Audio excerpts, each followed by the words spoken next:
Friends, welcome to mini blog. আপনাদের সবাইকে জানাই জুই জিনিয়াস সং বার্ড। আপনারা তো খুবই ভালো আছেন, তার সঙ্গে আমিও ভালো আছি। চলো আজকে একটি ঘটনা বলবো আমার সঙ্গে যেটা হয়েছে। আমরা চারজন, আমি, দিদি, ঋষি, ওইদিকে থাকে একটা ঋষি বলে ছেলে, আর নয়ন, ও তো আমার পাশের বাড়ি। তারপর হচ্ছে আমরা চারজন এক জায়গায় ঘুরতে যাচ্ছিলাম। এক জায়গায় না, মানে আমাদের দোকানে এখান দিয়ে একটা গলি আছে, ওই জায়গাটায় আমরা ঘুরতে যাচ্ছিলাম। এবার কি হয়েছে, ওরা বলছে আমি চিনি না, এরা এরকম করছে। আমি জানতাম কিছু না একটা কিছু হয়েছে, এরা আমার সঙ্গে প্র্যাঙ্ক বা কিছু করছে।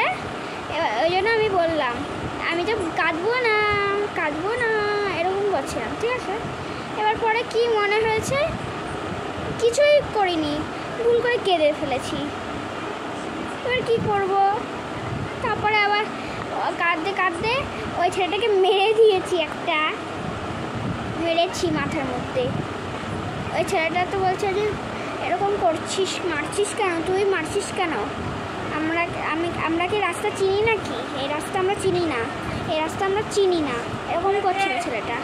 এবার কী হয়েছে, আমি বললাম কেন রে, তাহলে আনলি কেন দায়িত্ব করে, এরকম বলেছি।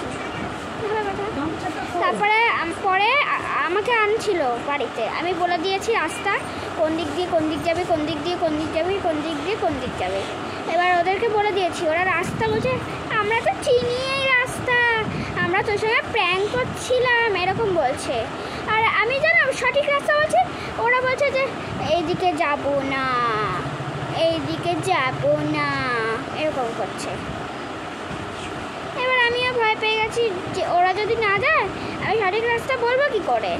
ওই জন্য বললাম চ না, তোরা একটু আমার কথাটা বিশ্বাস কর, চ একটু আমার সঙ্গে। তারপরে গেল, তারপরে আমরা বাড়ি চলে এসেছি। এবার দেখবে আমরা দুজনে চলে এসেছি, দেখতে পাচ্ছেন। ও মনে শুয়ে রয়েছে, এই যে হাজির হয়েছে, আমার পাশে এসেই বসলো, আমার কথা চলে গেল। তাহলে এই পর্যন্তই আজকে ব্লগটা করি। আশা করি টাটা, আশা করি বলে ছুটি, বাই বাই গাইস।